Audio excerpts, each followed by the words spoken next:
Do I look smarter in these glasses or just ridiculous? Welcome to Savvy Skills for Speakers, with a tip every Tuesday to help you fine-tune your virtual professionalism for the video platform. Hi, I'm Amanda May Gray, and yes, I really do wear glasses. So how can I wear my glasses on camera without having that ridiculous glare all the time?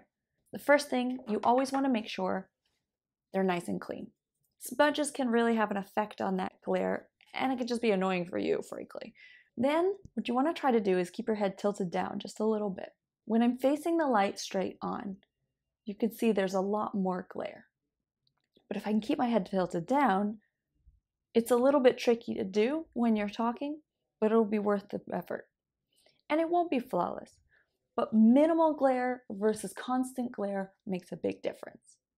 You also want to try to get that light up and above you, and at a bit of a 45-degree angle. That'll help prevent this situation from occurring. Plus, if you have transition lenses like these, they always have that little bit of a darker glare. So if you have a pair that is not a transition lens, I highly recommend that, because as you can see, it's just too dark over my eye. These ones are bigger on the lens and a little bit clearer, so you have a better view of my eyes. That's our tip today. Tilt your head down a little bit, keep them clean, and try to have your light above and tilted down as well. And let us see your beautiful eyes.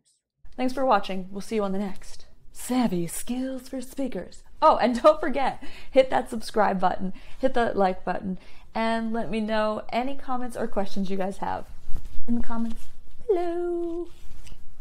Bye, guys.